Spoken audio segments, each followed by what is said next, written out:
Hi అండి, నమస్తే. Welcome to Rohini Krishna's world. ఈరోజు నేను మీ ముందుకు ఒక సూపర్ స్నాక్స్ తీసుకొచ్చాను. అదే చికెన్ మెజెస్టిక్. దీనికోసం మనం రెస్టారెంట్ వరకు వెళ్ళాల్సిన లేదు, ఇంట్లోనే చాలా ఈజీగా చేసుకోవచ్చు. మరి అది ఎలా చేయాలో చూపిస్తాను. దీనికోసం చికెన్ బ్రెస్ట్ పీస్ తీసుకోవాలి. ఈ చికెన్ బ్రెస్ట్ పీస్ని మనము వాటర్లో 1 స్పూన్ సాల్ట్ వేసేసి ఈ బ్రెస్ట్ పీస్ మొత్తము దాంట్లో ఒక 2 అవర్స్ వరకు మనం సోక్ చేయాలండి. అలా సోక్ చేసిన బ్రెస్ట్ పీస్ తీసుకొని వీడియోలో చూపిస్తున్నట్టుగా మనము సన్నగా పొడుగ్గా ఈ విధంగా కట్ చేసుకోవాలి. పీసుల్లాగా చూసారా, ఈ విధంగా సన్నగా పొడుగ్గా మనము కట్ చేసుకోవాలి. మన ఫ్రెంచ్ ఫ్రైస్ ఎలా ఉంటాయో సేమ్ అలానే ఆ షేప్లో మనము సన్నగా కట్ చేసుకోవాలి. ఈ విధంగా బ్రెస్ట్ పీస్ మొత్తం కట్ చేసుకోవాలి. నేను ఒక చికెన్లో ఉన్న బ్రెస్ట్ పార్ట్ మొత్తం తీసుకొచ్చాను. సో ఈ విధంగా కట్ చేసుకొని ఫస్ట్ మనము రెడీ చేసుకోవాలి.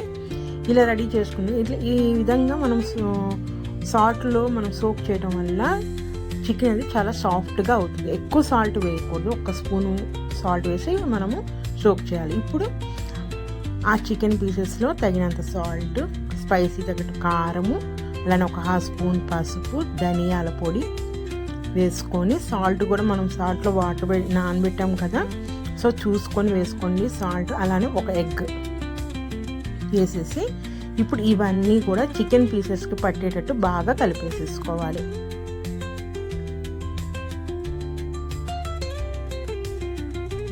చూసారా, ఈ విధంగా బాగా కలుపుకోవాలండి. బాగా కలుపుకున్న తర్వాత ఇప్పుడు దీంట్లోకి 1 స్పూన్ కార్న్ఫ్లవరు, 3 స్పూన్లు మైదా పిండి వేసుకోవాలి. ఈ పిండి కూడా ఎక్కువ వేసేసుకోకూడదు, మనకి చికెన్కి సరిపడానే వేసుకోవాలి. మళ్ళీ వాటర్ కూడా వేయకూడదండి.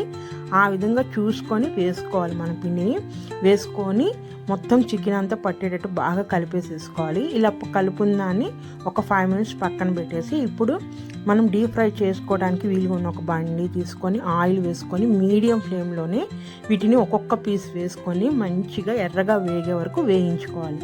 పిండి అనేది సరిపోని వేస్తేనే మనకి క్రిస్పీగా వస్తాయి, లేకపోతే అది బజ్జీల పిండిలా తయారైపోతుంది. సో మీరు వాటర్ వేయకుండా ఈ మైదా పిండి, కార్న్ఫ్లోర్ అనేది చికెన్ పీసెస్ పట్టేటట్టు కలుపుకోవాలి. సో ఇట్లా వేసుకొని మీడియం ఫ్లేమ్లోనే మంచి రెడ్ అంటే బాగా ఫ్రై అయ్యే వరకు వేయించుకొని పక్కన పెట్టుకోవాలి. ఈ విధంగా మిగిలిన ముక్కలు కూడా వేసుకొని అన్నీ ఫ్రై చేసుకొని మనం పక్కన పెట్టుకోవాలండి.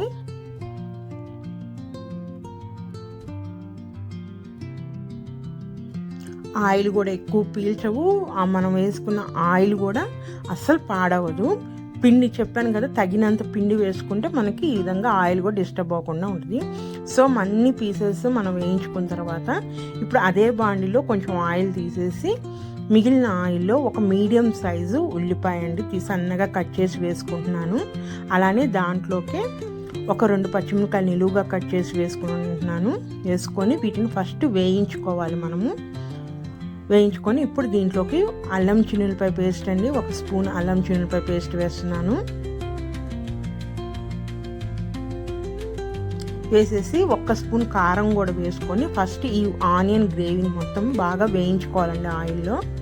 అలా వేయించుకున్న తర్వాత ఇప్పుడు దీంట్లోకి మెయిన్ పెరుగు అండి. పెరుగు కంపల్సరీగా వేయాలి. 1 స్పూన్ పెరుగు వేసుకొని ఆ ఆనియన్స్ అంతగా పట్టేట్టు బాగా కలుపుకొని ఇప్పుడు మనకి పెరుగు కనుక పుల్లగా ఉంటే వెనిగర్ అవసరం లేదు. ఒక తీయటి పెరుగు వేస్తే 1 స్పూను వెనిగర్ కూడా వేసుకొని ఫైనల్లీ మన స్ప్రింగ్ ఆనియన్స్ వేసుకొని ఒక్కసారి 1 నిమిషం పాటు జస్ట్ అలా ఫ్రై చేసేసి ఇందాక వేయించి పెట్టుకున్న చికెన్ పీసెస్ అన్నిటిని కూడా ఆ పెరుగు దాంట్లో వేసేసి తాలింపులో ఇప్పుడు ఆ మిశ్రమం మొత్తము చికెన్ పీసెస్కి పట్టేటట్టు బాగా కలుపుకోవాలండి.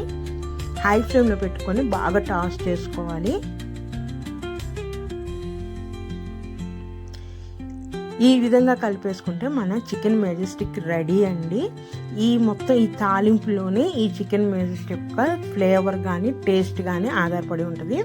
సో అలా వేయగానే తీసేసి ఒక ప్లేట్లోకి మనము ఫైనల్గా కొత్తిమీర సర్వ్ చేసి ఇస్తే చికెన్ మెజెస్టిక్ రెడీ అండి. టేస్ట్ కూడా సూపర్ ఉంటుంది. ఇది డైరెక్ట్గా తినొచ్చు, లేదంటే ఆనియన్ మనము నిమ్మకాయ పిండుకొని కూడా తినచ్చు. సో ఇదేనండి ఈరోజు రెసిపీ. అయితే నా రెసిపీ కనుక నచ్చితే ప్లీజ్ సబ్స్క్రైబ్ మై ఛానల్, అలానే లైక్ చేయండి. మరొక మంచి రెసిపీతో మళ్ళీ కలుస్తాను.